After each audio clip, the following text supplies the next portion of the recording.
ርዕዮት ሚዲያ የንጹሃንና የግፉዋን ድምጽ።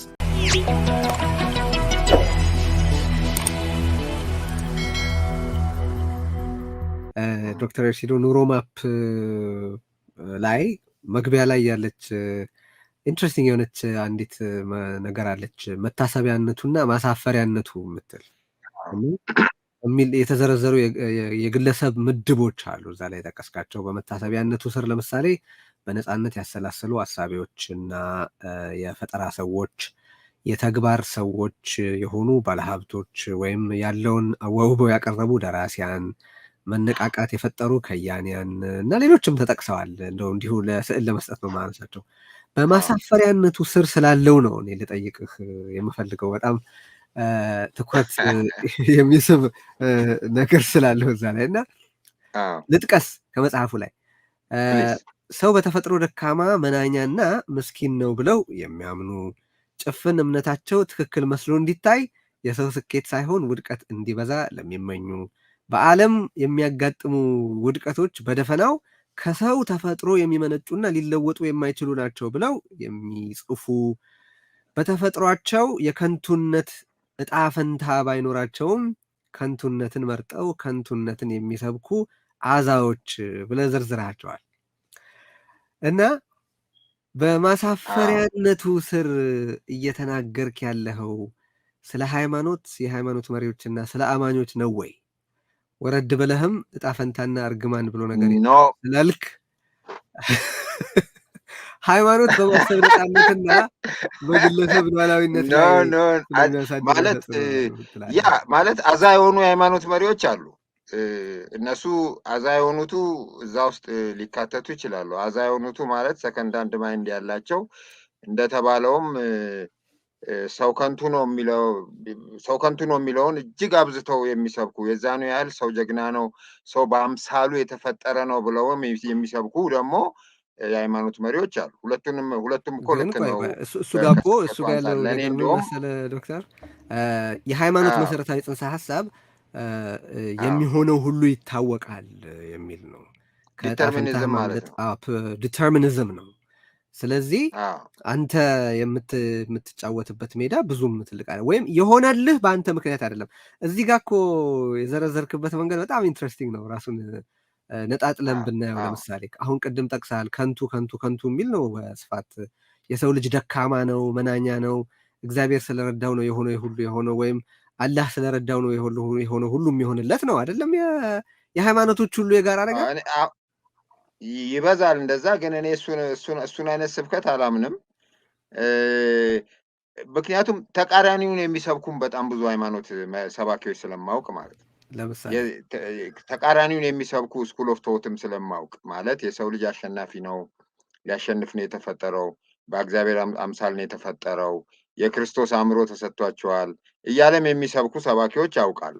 ሁለት ምርጫ ተሰጥቷል ይላል። እሳትና ውሃ አለ፣ ምርጫ ተሰጥቷል፣ መምረጥ ያንተ ነውም። የቾይስ ዶክትሪንም የሚያራምዱ አሉ። እንደውም ሰው ሂሮ ነው ብለው የጀግና ዶክትሪንም የሚያራምዱ አሉ። ግን ምርጫው እኮ በኢትዮጵያ ኮንቴክስት ግን የሰው ውዳቂ ነው የሚለውን የሚሰብኩ በጣም ይበዛሉ። እነሱ ደስ አይሉኝም፣ ያሙኛል። ስለዚህ እነሱ ይሄ ከገለጻቸው ይግለጻቸው፣ ግን አምኖት ታርጌት እንደማትወል። እሺ፣ የሃይማኖትን ግን ስታየው በጥቅል የሃይማኖት የትግበራ መንገድ በማሰብ ነፃነትና በግለሰብ ሉዓላዊነት ላይ ስለሚያሳድረው ተጽዕኖና ስለ መለኮታዊ ህላዌ ያለህ አመለካከት ምንድን ነው? አንተ እግዚአብሔር አለ ብለህ ታምናለህ ወይ? ይሄ በጣም መጥፎ ጥያቄ ነው። ይህን አስቀድሜ እንዳትጠይቀን ልነግርህ ይገባ ነበር። ለማንኛውም ማለት ምን ማለት መሰለህ፣ የስ እኔ ከሉዓላዊ ግለሰብ ነፃነት የማሰብ መብትና የራስን ዴስቲኒ ከመወሰን አንጻር ሃይማኖት ክፍት ነው። እኔ ሞር የማውቀው ክርስትና ነው። ግን እስልምናም ላይ ባለኝ አረዳድና ንባብ የወርልድ ሰክሰስ ዓለማዊ ስኬትና ኑሮ እንደውም በእስልምና የሚደገፍ በግልጽ ፕሮሞት የሚደረግ ነገር ነው። ነገር ግን ክርስትና ውስጥም ሁለቱም ክፍት ናቸው። ምክንያቱም አንዳንዱ እንዳልከውም በጣም ሰው ከንቱ ዓለም ከንቱ ሰው ደካማ የሚለውን አብዝቶ የሚሰብክ ስብከት እኛ ሀገር በጣም ቢበዛም የዛኑ ያህል የአሸናፊነት ስብከት የሚሰብኩ ሃይማኖቶችም አሉ። እኔ እሱኛው የነሱ አድናቂ ነኝ። ያንን የዛ አይነት የሚሰብኩትን ማለት ነው። ነገር ግን እኔ የሰው ልጅ በዲተርሚኒዝም አላምንም። የሰው ልጅ ቾይዝ አለው በሚለው አምናለሁ። ቾይዙ ግን ከቦታ ቦታ ከሰው ሰው ከሀገር ሀገር ከፋሚሊ ፋሚሊ ይለያያል ብዬ አስባለሁ። የክርስትና ግን ጠባብ ቾይዝ እንጂ ዜሮ ቾይዝ የለም ብዬ አምናለሁ። ጥሩ ፖለቲካ የሰዎችን ቾይዝ ያሰፋል ብዬ አምናለሁ። ጥሩ የሃይማኖት ስብከትም የሰዎችን ቾይዝ ያሰፋል ብዬ አምናለሁ። የሃይማኖት በተለይ እኔ ያው ደህና ከእስልምናው ይልቅ በተሻለ የማውቀው ነገር ላይ ልወሰንና የሚሆነው ሁሉ የሚሆንልህ በአንተ ስልጣን ሳይሆን በፈጣሪ ፈቃድ ነው የሚል ነው። የአብዛኛው ባጭሩ እኔ በሱ አሁን አንተ በምትለው አላምንም። እኔ በምለው ሳይሆን እነሱ በሚሉት አላምንም። ኦኬ። ስለዚህ እኔ የኔ ኃላፊነት ነው ብዬ አምናለሁ። ለምሰራው እጠየቃለሁ ብዬ አምናለሁ። በማ ትጠየቃለህ? ኃላፊነት ወስዳለሁ ብዬ አምናለሁ። በእኔ ቾይዝ ውስጥ ነው ብዬ አምናለሁ። የመጽሐፌን ከበር ካየው እያንዳንዱ ሰው የራሱ ህይወት ቀራጺ ነው ይላል። እኮ እሱ ለዛ ነው እኮ ጥያቄ የምጠይቅህ። አሁን እጠየቃለሁ ስትል በማን ትጠየቃለህ ማለት ነው? እኔ በስራዬ እዚሁ ብዬ ነው የማስበው። እኔ ሰማይ ቤት ስለመጠየቅ ብዙ ኬር አላደርግም። ኦኬ፣ እሺ። በአንድ አጋጣሚ እሺ፣ እዚህ ላይ የምትለው ነገር ካለ ጥቂት መጨመር ትችላለህ፣ ወደሚቀጥለው ነገር ከመሻገሬ በፊት። አይ እንዳልኩ እኔ ምንድን ነው ከምወደው ግጥም ምንድን ነው ይሄ ጽድቅና ኩነኔ ቢኖርም ባይኖርም ከክፋት ደግነት ሳይሻል አይቀርም በሚለው ነው እኔ ወርልድሊ ኤክሰርሳይስን የማየው ማለት ነው። በዚህ ዓለም ላይ ሁሉንም ጥሩ ነገር የማደርገው እኔ ለጽድቅ ብዬ አላደርግም። ፐርሰናል አቋሜን ነው ነገር አግኖስቲክ ነህ። እዚሁ ጥሩ ስራዬ እዚሁ ይከፍለኛል፣ ጥሩ ስራዬ እዚሁ ይቀጣኛል የሚል ግልጽ የሆነ ወርልድሊ ኤቲክስ ነው እኔ የምከተለው። ስለዚህ ከሞት በኋላ ያኛው ቢኖርም ባይኖርም በሚለው ትቼው ማለት ነው። ኦኬ፣ ኩነኔ ቢኖርም ባይኖርም ሌላኛው ዓለም ላይ ተጠያቂነት ይመጣል አይመጣም እሱ ሁለተኛ ነገር ነው። እሱ ላይ ቤዝድ ሆኜ ፕራክቲስ አላደርግም ህይወትን በዓለም ላይ ማለት ነው። አፕሲ ማለት ግድ የለህም በቃ ካለ ምሰየው ከሌለ ምሰየው ነው። ታንክ ዩ ቬሪ ማች መልሰህልኛል። እሺ፣ ማህበረ ፖለቲካዊ ስሪትን በተመለከተ አገርነት ላንተ ምንድን ነው ስልህ፣ አገርነት እንዴት ነው የምትረዳው? እስቲ ከሱ ልጀምር። ምንድን ነው አገር? አሁን ልክ ነው። ይሄ አሪፍ ጥያቄ ነው። ማለት እኛ ሀገር አሁን አንዳንድ ሰው ተነስቶ አገር ምንድን ነው፣ ኢትዮጵያ ምንድን ነች፣ የትኛዋ ኢትዮጵያ ምናምን የሚል ጥያቄዎች ምናምን እንደውም በቃ አለ አይደለ አንዳንዴ የጂኖሲቲ ምልክት እስኪመስል ድረስ እንትን ትላለህ። እኔ በጣም አቅልዬ ቀለል አድርጌ ነው የማየው።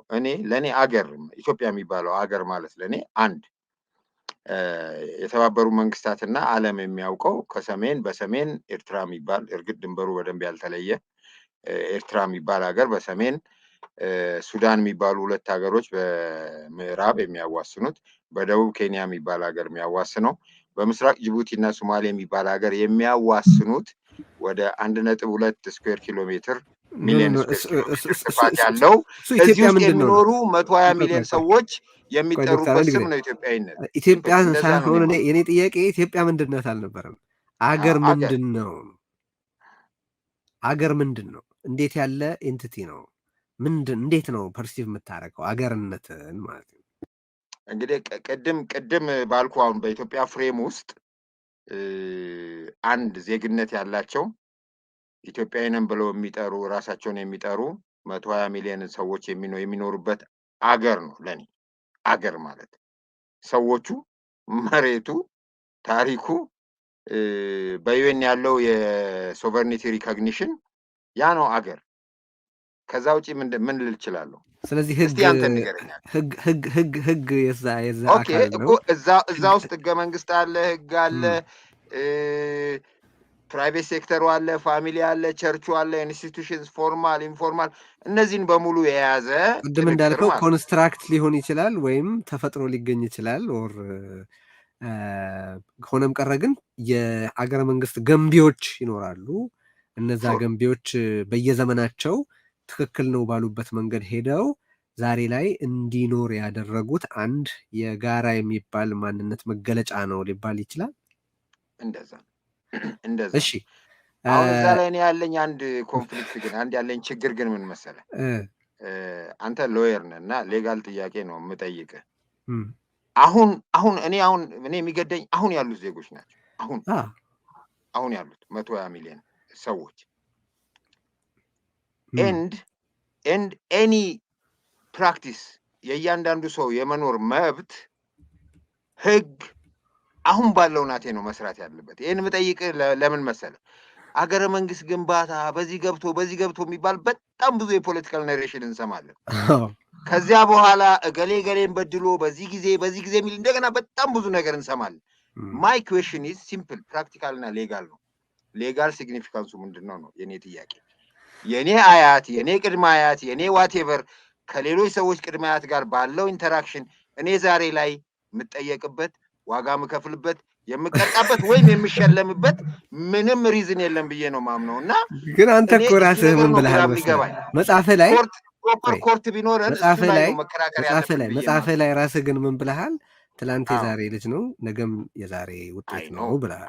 ስለዚህ ሁለተኛ ደግሞ ኖ አይደለም። አሁን አንተ እኮ እዚህ ነጥብ ላይ ሊጋል አረከው አይደለም።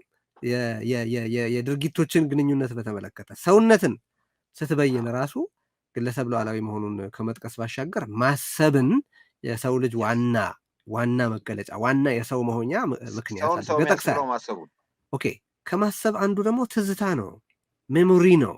ወደኋላ መሄድ የሰው ልጅ አንድ ተፈጥሯዊ ጸጋ ነው ማለት ነው።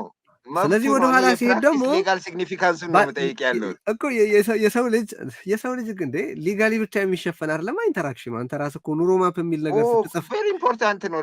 ሌጋሊ ልክ ነው፣ ኢምፖርታንት ነው። ግን ኑሮ ማፕን ስትጽፍ ቫይታል ነው፣ የሚያኖር እሱ ነው። ኑሮ ማፕን ስትጽፍ የሚያኖር ህግ ብቻ አይደለም አይደል? ህግ የማይዳስሳቸው ምንም የማይልባቸው ኤሪያዎች አሉ። ይሄንን ኑሮ ማፕን እኮ ስትጽፍ አንተ ቦተም ላይኑ ግን ህግ ነው። የህግ ቦተም ላይኑ ህግ ነው። ቦተም ላይኑ ማለት ከህግ በላይ ያለው በሙሉ ተጨማሪ ነው። ምን አይነት ህግ ነው? ቦተም ላይኑ ምን አይነት ህግ? ቦተም ላይኑ ህግ ነው። ምን አይነት ህግ? በህይወት የመኖር መብትን የሚጠብቅ ህግ እኮ አየህ፣ አንተ ዝርዝሩን እየጻፍክ ነው። ይሄ ግን የህግ አይነት አለ እዛ ውስጥ። ህግ የወጣ ሁሉ ህግ ነው ወይ ወደሚል ጥያቄ እሄዳለሁ እኔ። ለምሳሌ ህግ ሁሉ ህጋዊ ነው ወይ የሚል ጥያቄ ኤግዛክትሊ እና አይደለም። እሱ ህገወጥ ህግ አለ። በተለይ እኛ ሀገር በጣም ብዙ ህገወጥ ህግ አለ። ቶኪን አባውት ስለ ኦብጀክቲቭ ህግ ነው የማወራው። የሰውን ልጅ በህይወት የመኖር መብት የሚጠብቅ፣ ነፃነትን የሚያሰፋ፣ ደስታን የሚያሰፋ፣ ፕሮፐርቲን ፕሮቴክት የሚያደርግ ራይት የሆነ ኦብጀክቲቭ ህግ ነው የማወራው። አንድ ጥያቄ እስቲ፣ ለሱ ታሪክ ያለው ሲግኒፊካንስ ምንድን ነው? ለሱ ናሬሽን ያለው ሲግኒፊካንስ ምንድን ነው? የኔ ጥያቄ የሰውን ሰውነት ስትቀበል አብሮ ሜሞራይዝ የማድረግ ጸጋውንም መቀበል ይኖርብሃል።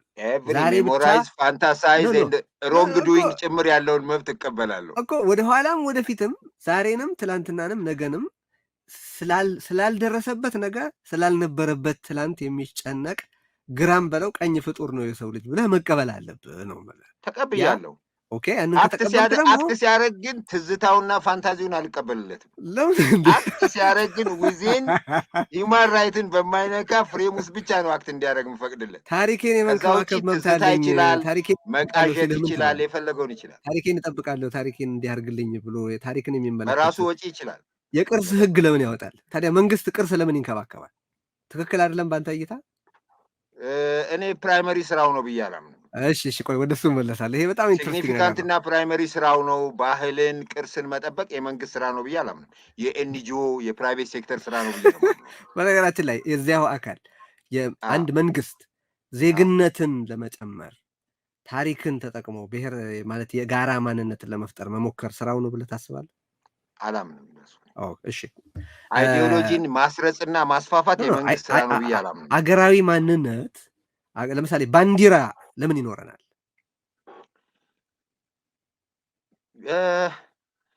አሁን አንተ የባንዲራ ምናምን እና ብሔር እና ባህል ምናምን ዲሳር ሁለት የተለያዩ ነገሮች።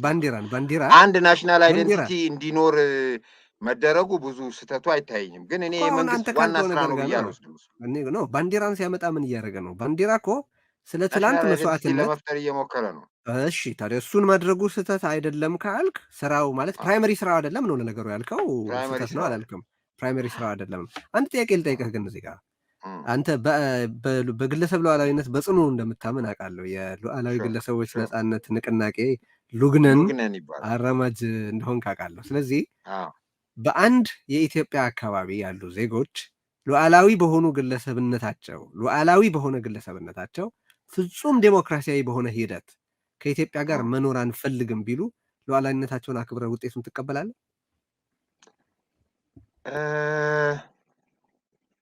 በመጀመሪያ በአንድ አካባቢ የሚኖሩ ቬሪ ቬሪ እንትን ሃይሊ ቴዎሬቲካል ነው ጥያቄው። በአንድ አካባቢ የሚኖሩ ከዛ ሉዓላዊ በሆነ ግለሰብነታቸው ተጠቅመው ፍጹም ዲሞክራሲያዊ በሆነ ሂደት ፍጹም ዲሞክራሲያዊ ምን ማለት ነው? ማለት ያለማንም ጫና ያለማንም አስገዳጅነት ማለት ነው። ከኢትዮጵያ ጋር መኖር አንፈልግም ቢሉ ሉዓላዊነታቸውን አክብረህ ውጤቱን ትቀበላለህ ወይ?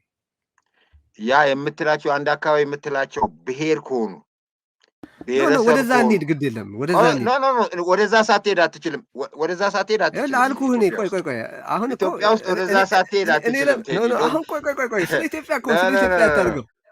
ግድ የለም ይኸውልህ እኔ በመጀመሪያ ፐርፐዛ ይሄ በጣም እኔ ያልኩት እኮ አሁን ለማየት እየሞከርኩ ያለሁት ቴዎሬቲካል እና ፊሎዞፊካል ጥያቄ ነው እና ለማየት እየሞከርኩ ያለሁት እኔ ለግለሰብ ሉዓላዊነት ያለህን ቀናኢነት ሊሚት ቴስት ለማድረግ እየሞከርኩ ነው።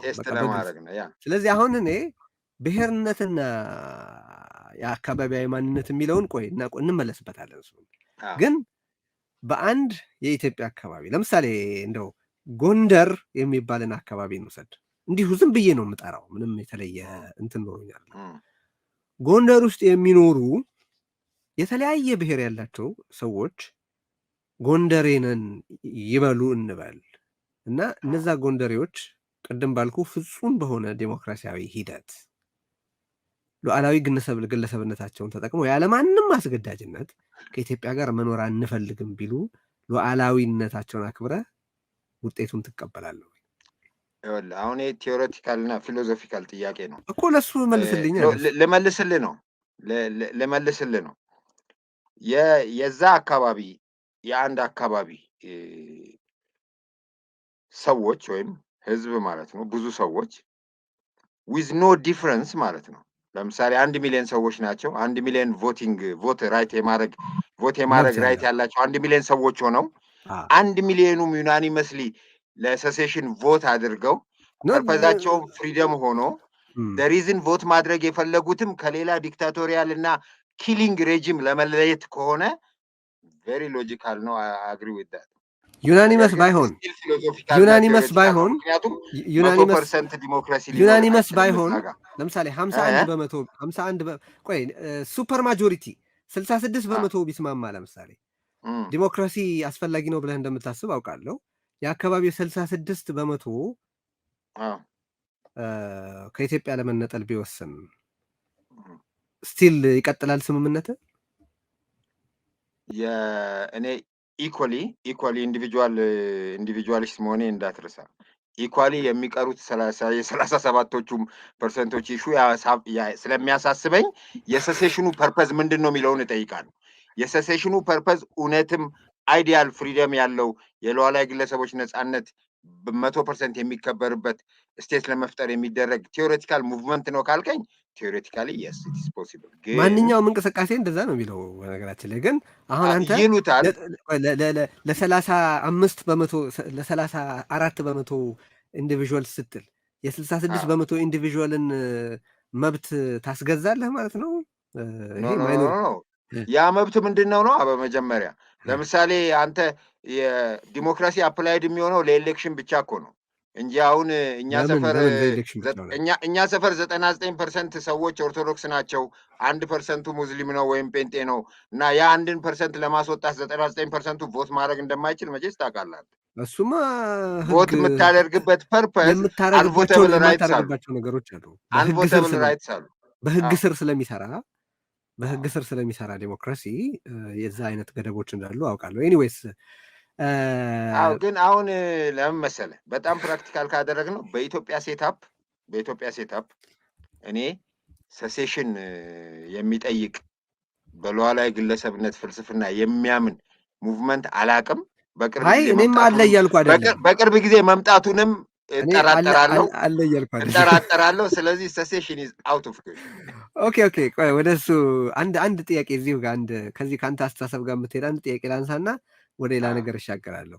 መንግስት አንድ በጣም ኢንትረስቲንግ ነገር አይቻለሁ። ያው አንተ የአይን ራንድ ደቀ መዝሙር ነህ ብልህ መሳሳት አይመስለኝም። አይ እኔ እንዴ ተው እንጂ አይን ራንድ መጽሐፎቿ አሉ እኮ በየቦታው እና ምን መሰለህ ልጠይቅ የፈለግኩት መንግስት የተፈጥሮ መብቶች ዘበኛ ከመሆን ባሻገር ዋና ስራ ሊኖረው እንደማይገባ በኑሮ መፕ መጽሐፍም ላይ ጽፈሃል። ህብረተሰብ እንደ ግለሰቦች ስብስብ ብቻ ሳይሆን እንደ ወል ህላዌ ፈጽሞ የለም እያልክ ነው ወይ የሚል ጥያቄ ልጠይቅ እወዳለሁ። ምክንያቱም ትንሽ ላብራራው ይሄንን ነገር በደንብ እንትኑን የጥያቄን ኤሰንስ እንድታገኘው። ለምሳሌ መንግስት ቤተሰብን ለመጠበቅ የወል እሴቶችን ለመከላከል ህግ ማውጣቱ ቅድም የጨረፍከው ቢሆንም በደንብ ሀሳብ እንድትሰጥበት ስለምፈልግ ነው። ቤተሰብን እንደ ኢንስቲቱሽን ለመጠበቅና የወል እሴቶችን ለመከላከል ህግ ማውጣቱ በማያገባው መግባቱ ነው ወይ? ወይም ትንሽ ልጨምር፣ በቤተሰብ ህግጋት ላይ ለምሳሌ ትዳር እንዳይፈርስ፣ ቤተሰብ እንዲሰነብት ፖሊሲ መንደፉ በፈቃደኝነት ላይ የተመሰረተ የአካል ሽያጭን ወንጀል ማድረጉ፣ በፈቃድ ላይ የተመሰረተን የተመሳሳይ ጾታ ጋር የተመሰረተ የአካል ሽያጭ ለምሳሌ ፕሮስቲቱሽን ማለት ነው አይደለም። ለምሳሌ አንድ ሰው ኩላሊቴን $40,000 እሸጣለሁ ሊል ይችላል። የአካል ሽያጭ የምልህ እሱን ነው።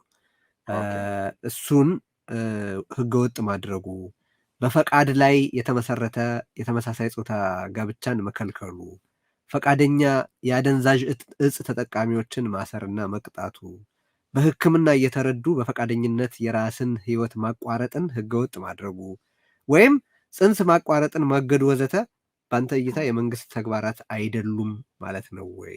ጀስት ለክላሪቲ ማለት ምሳሌዎቹን አንዳንዶቹ እንደባለቅካቸው እንጂ ለምሳሌ ጽንስ ማቋረጥ የመንግስት ስራ አይደለም ብዬ አስባለሁ። እኔ የዜጎች ስራ ነው። ይሄ መንግስት ይህንን መከልከል አይችልም። ምንም ሞራል ማንዴትም የለውም። ምክንያቱም ጽንስ ማለት ህይወት ማጥፋት ማለት አይደለም። አንድ ህይወት የሚባለው ከሰውነት ተለይቶ መኖር ከጀመረ በኋላ ብቻ ነው። ስለዚህ ለሴትዮዋ ገና ላልተወለደው ህፃን ልጅ ብለህ የሴትዮዋን ህይወት በግድ ውለጂ ምናምን ማለት ሮንግ ነው። ስለዚህ እሱ ግልጽ ነው። ሆሞሴክሹዋሊቲ ምናምን አካባቢ የሄድከው እኔ ሉዓላዊ ግለሰብነት ከኔቸር ጋር በጣም አላይን የሚያደርግ ነገር ነው። ከናቹራሊቲ ጋር ከናቹራል ጋር ማለት ነው። ስለዚህ እኔ ከኔቸር እና ከሳይንስ ጋር የሚጋጭ ነው እና ልክም አይደለም ማለት ብዬ ስለማምን የመንግስት ድጋፍና ህግ ይፈልጋል ብዬ አላስብም። የሰዎቹ ግን ቮሉንተሪ ቾይዝ እና አክሽን በግድ እስካልሆነ ድረስ ዘይ ካን ፕራክቲስ ኢት፣ ግን በህግ የሚደገፍና ፕሮሞት የሚደረግ ነገር መሆን አለበት ብዬ አላምንም። አይ ወንጀል መደረግ አለበት ወይ ነው? ወንጀል መደረግ የለበትም።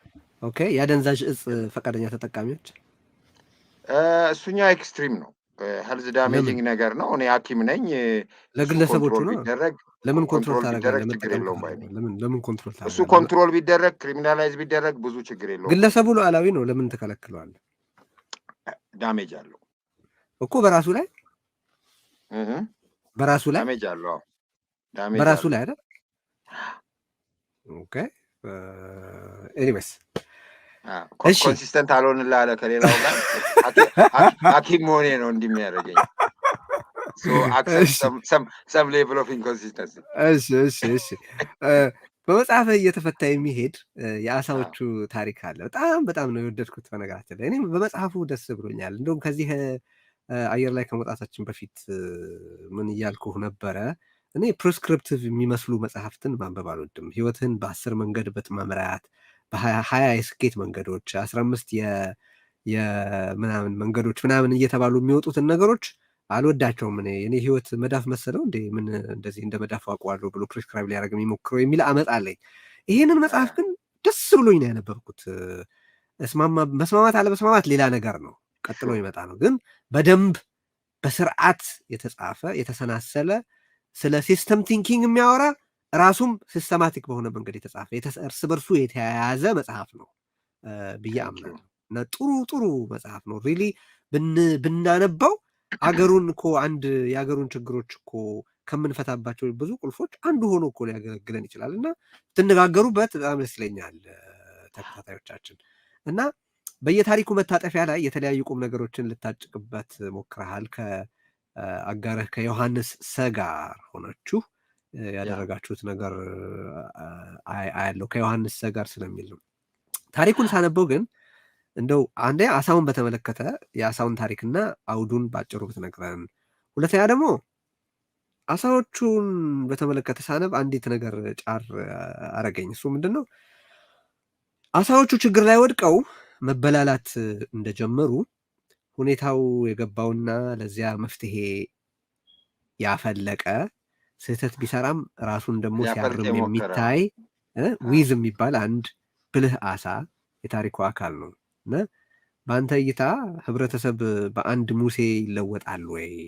የአሳዎቹ ማህበር የተባላውና የተበላለው አንድ ሙሴውን አልሰማ ስላለ ነው ወይ? ኢትዮጵያስ በአንድ በገባውና ቀድሞ በተመለከተ ሙሴ ትድናለች ባይነህ ወይ የሚል ጥያቄ ነው። በአሳዎቹ ታሪክ ጀምርልኝ፣ ከዛ ወደ ሙሴያዊነት። ታንኪዩ። የአሳዎቹ ታሪክ ምንድን ነው? እኔ ኤድስ ፕሮግራም ላይ ረጅም ዘመን ሰርቼ ነበር በፊት እና ስንሰራ ለኤድስ ፕሮግራሞች ለፕሮጀክት ማኔጅመንት፣ ለፐብሊክ ሞቢላይዜሽን፣ ለቢሄቪየር ቼንጅ ከምንጠቀምባቸው ጠንካራ መሳሪያዎች አንዱ ሲስተምስ ቲንኪንግ የሚባል ሳይንስ ነው። ይህ ሳይንስ አሁን በ1920ዎቹ ጀምሮ ዴቨሎፕ እያደረገ የመጣ የመልቲ ዲሲፕሊነሪ ሳይንስ ነው። ከሁሉም ፊልድ የመጣ ነው እና በሲስተምስ ቲንኪንግ ላይ አንድ ነገር ለመጻፍ ሳስብ አጋጣሚ ሆኖ ታይላንድ በ2005 በፈረንጆች በእኛ 96 አካባቢ መሰለኝ 96-97 ታይላንድ ሄጄ አንድ ትንሽ መጽሐፍ አገኘው። 60 ፔጅ ምናምን ትሆናለች። ስለ አሳዎች ታሪክ ያወራ። ከዛ ዴቨሎፕ አደረግ ነው ከዮሐንስ ሰ ጋር። ዮሐንስ ሰ አይ ቲንክ ሰለሞን ነው ዋና ስሙ እና አዲስ አድማስ ውስጥ በጣም ምክትል አዘጋጅ ነው። በጣም ለእኔ በጣም እዚህ ሀገር ውስጥ ካሉ ምርጥ አንጎሎች መሀል ነው። በጣም ምርጥ አንጎል አለ አይደል? የምትቀናበት አንጎል ያለው ሲሪየስ ቲንከር ነው። ስለዚህ ከእሱ ጋር በአጋጣሚ ተዋወቅን። ይሄን ሀሳቤን እና የተጻፈ ጅምር መጽሐፍ ነበረ። ከእሱ ጋር እየተጋገዝን ጨረስን ማለት ነው። ሲጀመር እንደውም ኑሮማፕ የሚለው አርዕስት አልነበረም፣ አሳዎቹ ልንለው ነበር መጽሐፉ እና የህይወት ክሎት ላይ ሌሎች ላይ የተጨመሩ ኮምፕሌክስ ቻፕተሮች ወደ መጨረሻ ያሉት በኋላ ነው የጨመርኳቸው። ዋናው ሀሳቤ ኢትዮጵያ ውስጥ ያለው የግሩፕ አስተሳሰብ በጣም ያሳስበኛል። ኢንዲቪጁዋሊ ማሰብ እየጠፋ በግል ማሰብ እየመጣ ነው። የግል ሀብት እየተናናቀ የጋራ የሚባል ነገር ግን ፕሮሞት የሚደረግበት ሁናቴ እየበዛ መጣ። ይሄ ቡድንና ጋራ የሚባለው ደግሞ ብዙ ጊዜ በቋንቋና በባህል አንድ ነን የሚሉ ብሔር ብሔረሰብ ምናምን አካባቢ እየተጠቀለለ ሲመጣ ይሄ ነገር ከሆነ ጊዜ በኋላ ኮንፍሊክት ጠብ እንደሚያመጣ ብዙ ምልክቶች ታዩ። ዩኒቨርሲቲዎች ውስጥ ለምሳሌ ቴዲ እና ኤርሲዶ ቢጣሉ ሰዎች በፍጥነት ትግሬና ከዛ የኤርሲዶን ዘር እንግዲህ ቴዲ ትግሬ ከሆነ ማለት ነው፣ የኤርሲዶ ደግሞ የምን ዘር ነው ይሉና ሜይ ቢ ደቡብ ወይም ደግሞ ሀዲያ ብለው ሀዲያና ትግሬ ተጣሉ ነው የሚሉት።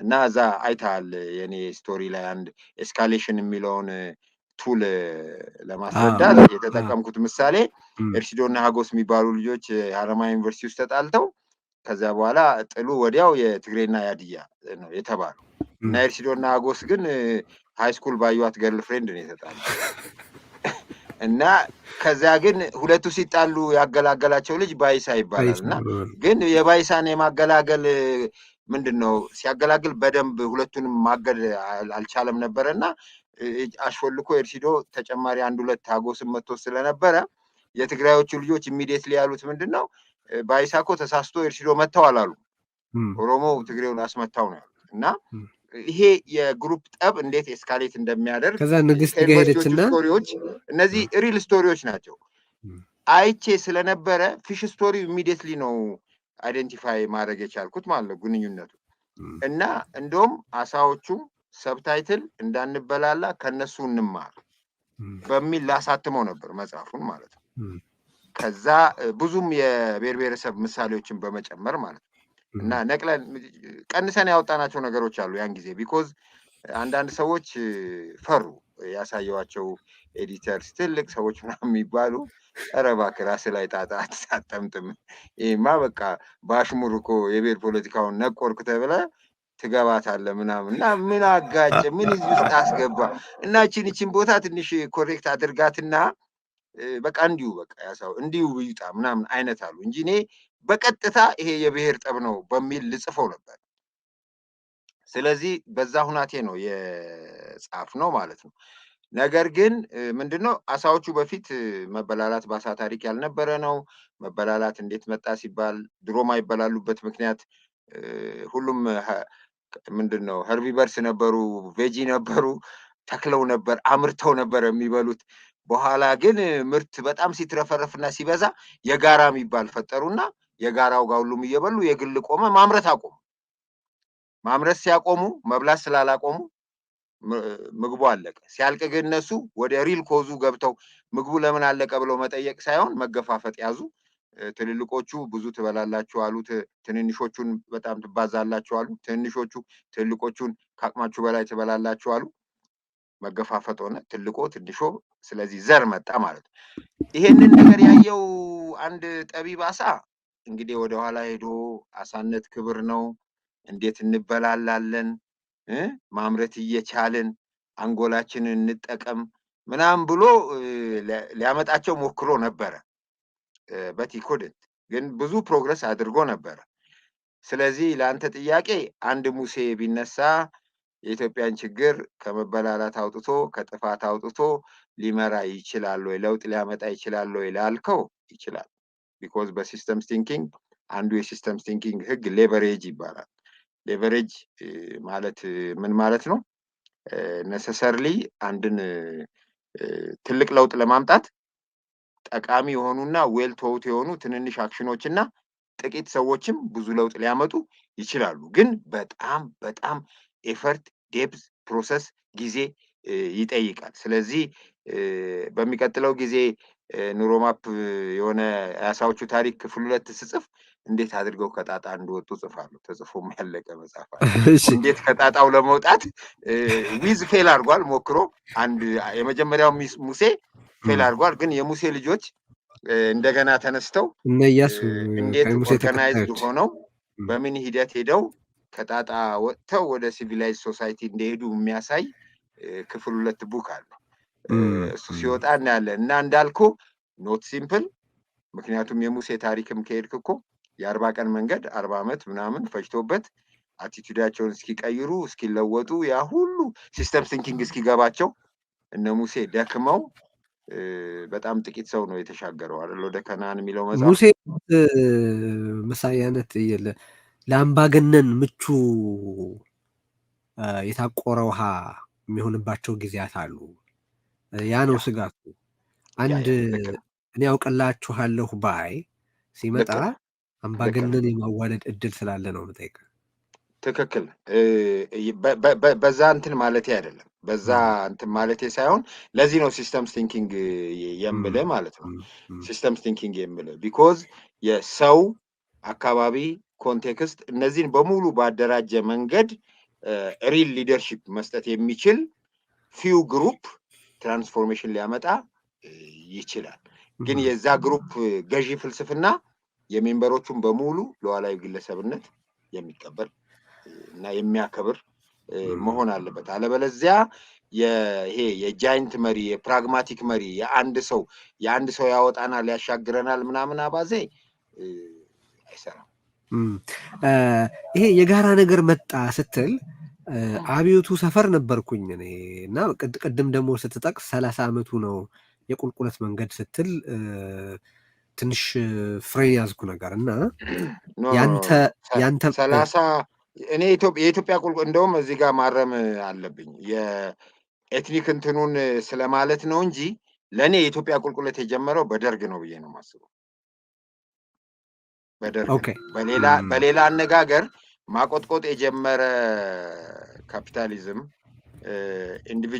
የኢንዲቪጁዋል ሜሪት ላይ መስረት የጀመረ በተወሰነ ደረጃ ንጉሳዊም ቢሆን የተጀመረ ነገር መመስረት የጀመሩ ካምፓኒስ ሌላው ነገር በሙሉ አፈር መብላት የጀመረው የስቱደንት ሙቭመንት የሚባል ለእኔ የልጆች ጨዋታ ነገር ነው ይመስለኝ። አይ ዶንት ላይክ ኢት። እሱ በወለደው የሶሻሊስት ሙቭመንት የደርግ ወደ ስልጣን መምጣት እንደ ቀልድ ደርግ አገሪቷ በአመታት ያከማቸቻቸውን ጃይንት አንጎሎች ትልልቅ ሰዎች 64 ምናምን ለምሳሌ የሚገርሙ አይነት ሰዎችን ገሎ መቅበር፣ ደም ማፍሰስን ማቅለል ከዛ ነው የጀመረው። ለኔ ትልቁ ቁልቁለት የጀመረው ከዛ ነው። ምልክት ምናልባት የታየው በ53 ነው ማለት ይቻላል። ደርጎች ሌሰን የወሰዱበት አደገኛው መፈንቅለ መንግስት የ53ቱ ነው።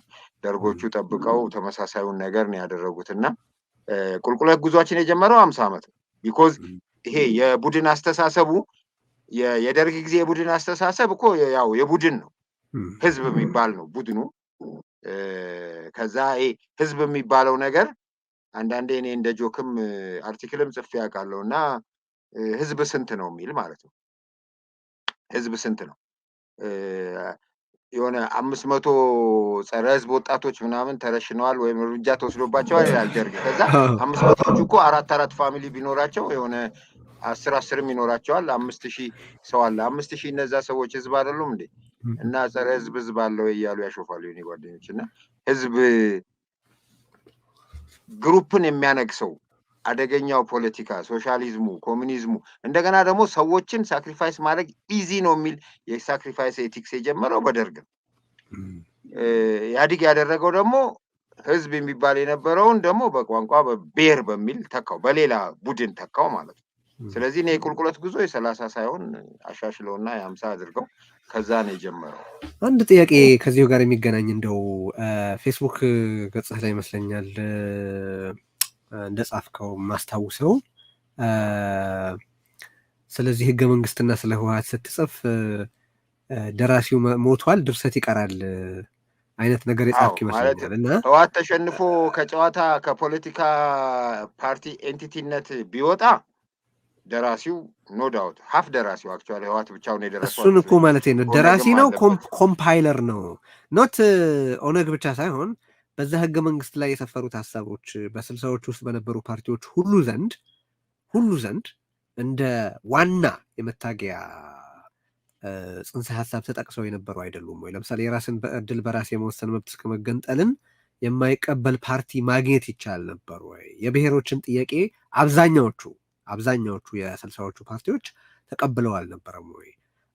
እና እነዛ ፓርቲዎች አክሮስ ዘ ቦርድ ይዘውት የነበረውን አቋም ራሱ ህወሓትን ጨምሮ 1987 በጻፈው ህገ መንግስት ላይ ኮምፓይል አድርጎ የራሱን ጨምሮ ጻፈው ካልሆነ በስተቀር ደራሲ እንዴት ይባላል የሚል ነበረ። እንግዲህ ማለት ማንኛውም ደራሲ እኮ ከሱ በፊት የተደረሱ መጽሐፎችን አንብቦ መድረስ እኮ ያው ኮምፓይሌሽንም ነው አክቹዋሊ። ከዛ በፊት የተጻፉ መጽሐፎችን አንብቦ ጠቅሶ የሚያምንበትን ሰብስቦ ቋንቋውን የራሱ አስመስሎ ቀይሮ ነው የሚጽፈው። ስለዚህ ኖ ዳውት ኮምፓይለርም ደራሲም ናቸው ብንል የሚያስታርቀን ይመስለኛል። ግን ቲፒኤልኤፍ ብቻውን አልጻፈውም፣ ኦነግም አለ። ኢቭን በዛ የኢትዮጵያ ህገ መንግስት ሲጻፍ እዛ ውስጥ የተሳተፉ ቃለ ጉባኤው አለ በአሁኑ ሰዓት። ያን ጊዜ ይሄ ነገር አይጠቅምም ብሎ ከተቃወሙ 5 እና 6 ከማይሞሉ ሰዎች ውጪ አብረው እዛ ጽፈቱን ያጀቡ ሰዎች ሁሉ ሬስፖንሲብል ናቸው። የደራሲው ተባባሪ ደራሲዎች ናቸው። ኮተርስ ዋናው ደራሲ ማለት ነበረብኝ። ሶሪ። እሺ